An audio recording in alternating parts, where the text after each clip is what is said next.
Frères dans le Christ, bonjour et bienvenue à sa méditation en ce matin, où la parole de Dieu de l'évangile de Matthieu continue à nous transpercer d'une certaine façon. Jésus aujourd'hui revient sur la question de l'hypocrisie envers les pharisiens.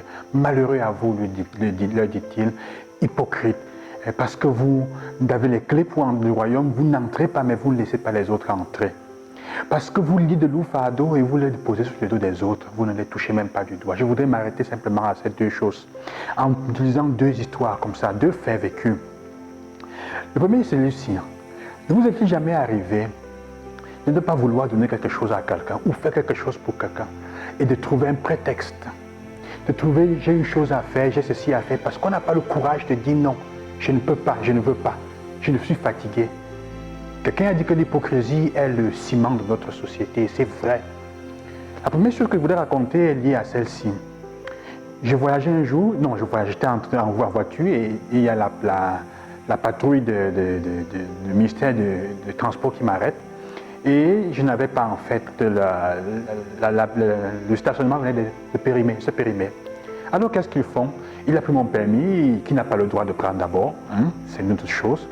Mais il y a des abus et il a retiré il a commencé à bavarder, à dire bon on va amener en fourrière.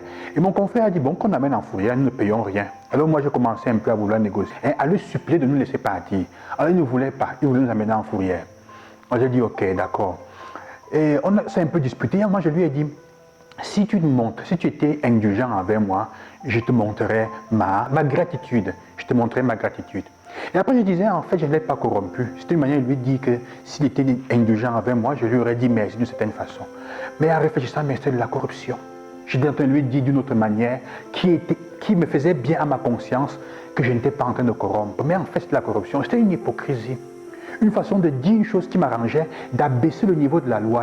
La corruption, c'est ça. Mais je voulais dire que je n'ai pas corrompu en trouvant un subterfuge. Et nous sommes dedans pleins. Nous sommes remplis de cette façon de faire, de corruption, de tous les points de vue, à tous les points de société. Il y a une hypocrisie de ce point de vue qui est en train de grandir. On va me dire, qu'est-ce qu'on peut faire? Qu'est-ce qu'on fait? C'est vrai, peut-être qu'on ne peut pas faire grand-chose là-bas. Comme chrétiens, nous sommes combien? Nous sommes nombreux.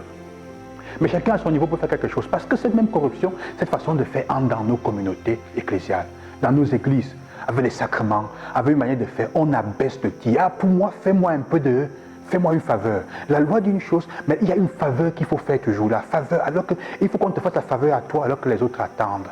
Tu arrives dans un bureau de nos églises, de nos communautés, de nos paroisses, de nos diocèses. Il y a les gens qui sont en rang, peut-être parce que tu es prêtre, peut-être parce que tu connais quelqu'un, tu passes. Ah, il y a des expressions qui font la règle, c'est l'hypocrisie.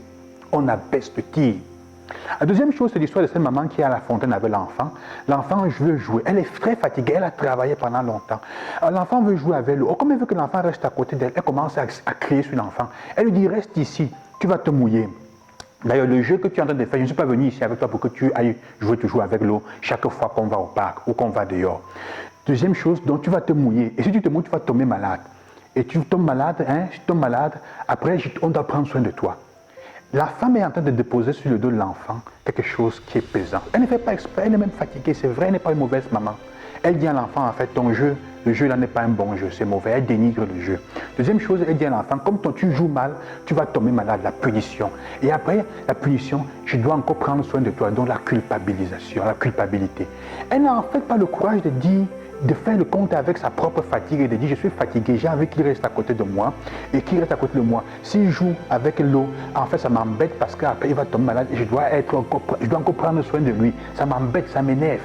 Au lieu de faire le compte avec sa propre frustration, elle repousse sur l'enfant. C'est une hypocrisie dans laquelle nous sommes souvent.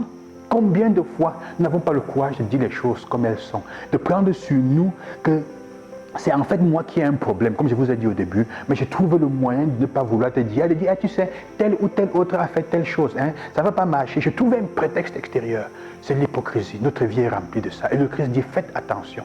Faites comme Paul, qui est capable de dire les choses comme elles sont à la communauté et de les aduler, de leur dire le bien qu'ils ont fait sans contourner, sans vouloir faire autre chose.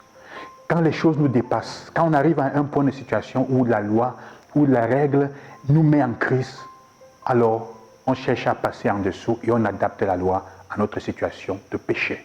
C'est ça l'hypocrisie. Le Seigneur dit, faites attention, regardez bien.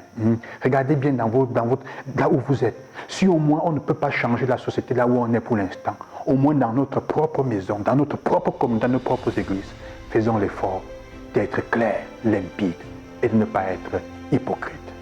Loué soit Jésus-Christ, qui vous bénisse et à demain.